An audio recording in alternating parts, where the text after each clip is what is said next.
I had to move. School had resumed. Lectures had started. Hello, Abib. Winner of Manchester here, reporting live from Manchester, England. And yeah, you're welcome to my channel. If this is your first time here, please subscribe. Please subscribe and like, share, and comment. If you're an OG and you have subscribed, thank you very much. Thank you. I appreciate you. But please like, share, comment. Like, you guys should comment, leave comments, engage on the post so the algorithm kind of pushes it. Please. Thank you. Let's be more engaging on this channel, please. Yeah, thank you. So yeah, on my last video, yeah, I promised you guys a story time on how I traveled for 4 days straight to get to the UK. Like, I was on the road back to back to back. Then I was on the plane back to back to back for 4 days straight. I was in motion. I was moving from, I think I took 4 states and 2 countries. So I traveled by Elsa, Delta, Edo, Lagos. Like, I literally went through, stayed in this state, slept, woke up, moved like that till I flew on a Saturday and landed on a Sunday. Went through Ethiopia, so I was at Addis Ababa for a few hours. Now this is the gist. Yeah, my UK visa came out later than most. Yeah. Usually it's 15 working days, but by the time I applied for my visa, there were a lot of public holidays. Apparently, you have to count the public holidays if there are, and there were a lot of public holidays. And the UK VI had emailed me that my visa would take longer than usual. They sent me an email that my visa would take longer than their prescribed 15 working days. But if for any reason they have something else, they will let me know. They sent me that email. I said, what's in they check for my application where it would take longer than 15 working days? Which kind of be this? But I was still hopeful. I'm an optimistic person, so I'm always optimistic. Everything in life, I'm like, whatever the email, my visa will still come less than 15 working days. So I was hopeful. But yeah, it didn't. Yeah, it didn't. It took like a whole month back to back, like from start date to the date I received it, even longer than a month, like 1 month and 1 day for my visa to arrive. It was that bad. I don't know about anybody applying for a student visa and it takes that long, but mine took a while, you know. So it came in. I finally got my visa. I finally received my UK in an email from UK VI on a Friday night. Because it was such, like, I was on the edge about it and I was expecting to hear from them. I checked my email first thing in the morning, last thing before bed. Check my email like every 5 minutes, every hour on the hour. Like, it got so bad that if I'm calling my friends I knew that I wanted to travel. If I call anybody just randomly to check on them, they'll be like, "Bida, how far you don't come?" I'm like, "It's not about the visa. I'm calling you about something." They'll be like, "Oh, beg, they scare me. I beg. No, they put me for that kind of this thing."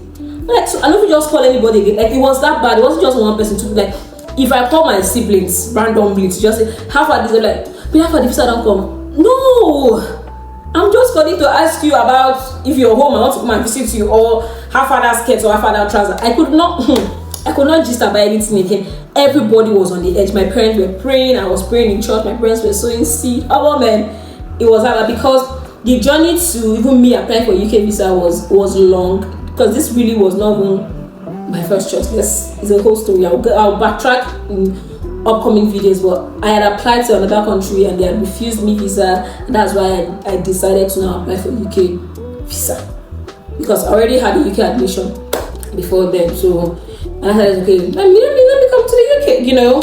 So and now I applied for this, and they were not taking longer than usual. You guys, almost 15 working days, my don't do like 30 working days.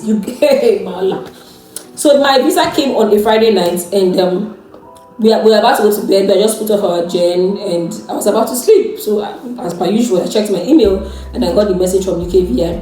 And usually they will say your decision is attached below. So there's like an attached document where you click and know if your application was successful or not. So then I clicked on the attached document and saw that your application was successful.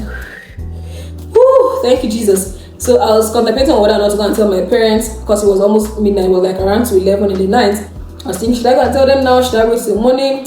But because there had been so much on the edge about it, like everybody was just waiting for it, I didn't want to leave it till morning. And we had just put off our jail, so I knew that they were not like fast asleep. It was just like 5 minutes after, so they were in their room, but I'm sure they were not sleeping. So I went to my parents' room and I told them that the visa had come out. Yeah. You know, everybody was so happy, so happy. Then my sister was on the phone with my mom and she was just happy. Then I called my other sisters.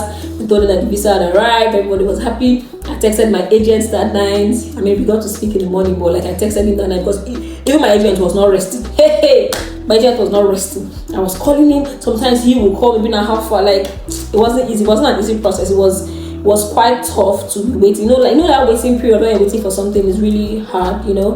So yeah, that was it for me. And then the visa came out, like I said, on a Friday night. So Saturday, Sunday, August, there was nothing we could do. Because after the UK VI texts you, emails you that your visa is out, then you have to wait for your TLS, which I use, the company where you did your biometrics, for them to email you that your passport is ready for pickup. So I waited till Monday for them to email. I think they did not email me on Monday. They emailed me on Monday that my passport was ready for pickup. But then again, they said if you opted for a courier service, then within 24 hours, your passport should be sent out and you will get a tracking number from courier service. Tuesday passed, I didn't get a tracking number. Wednesday, I did not get a tracking number. So I called my agency. I was like, I still haven't gotten a tracking number from this people. And mind you, right, when I went to do my biometrics in that company for the UK visa, I had opted for a courier service, right? But I didn't pay, because usually you pay 25,000. But me, I didn't have 25,000 at the time because I scraped my full account to apply for visa. The dollar that day was dancing at Jasco. I calculated a certain amount when I wanted to pay. It did not reach 1,500 something. So everything in my account had gone. So when I went to that place to do my biometrics, when they said courier service or will you pick up, I said because I live in Bayelsa and I'm doing my biometrics in Lagos, I opted for a courier service. And they said 25,000 naira. I said, okay, I don't have it now. Can I pay on delivery? And the lady was like, yeah. And I could pay on delivery. I'm like, okay then. Pay on delivery it will be. She said, okay. Took my details, took my information, took everything, and that was it. And then I did my biometrics and left. So by Wednesday, I had not gotten any email from any courier service, any tracking number. I kind of knew that my passport had not been sent out and I was still in Lagos.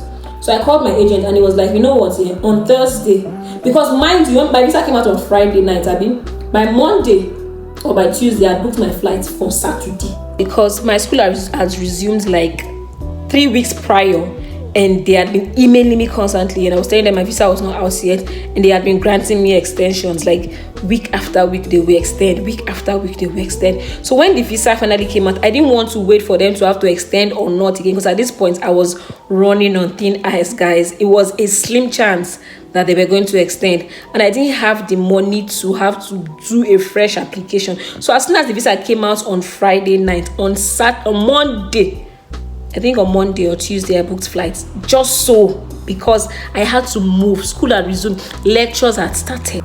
I never see passports. I don't book flights. That's what I do. Me as I do move by faith like that. Before something I don't already do the thing for front.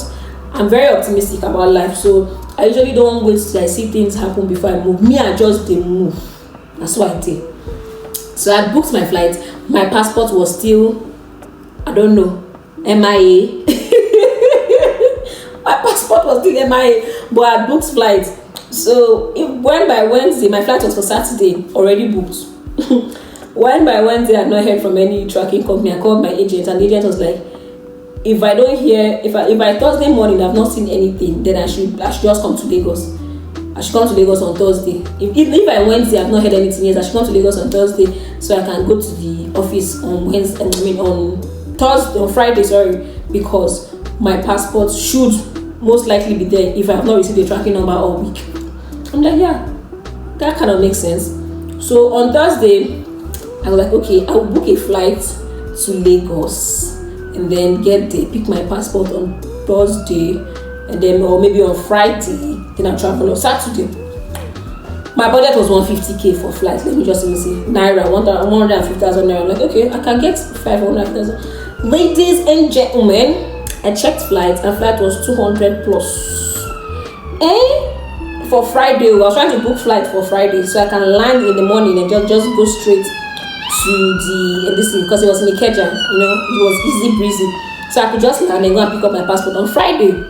You guys, flight was 200 plus, so one-way ticket in Nigeria. One-way ticket, domestic flight, 200.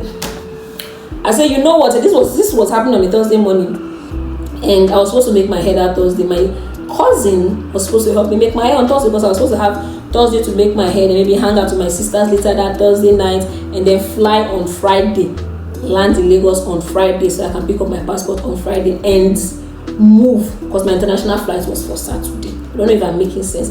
Sound like a perfect plan in my head, only for me to check flight on Thursday and saw that flight for Friday was 200 plus thousand naira. Oh my God.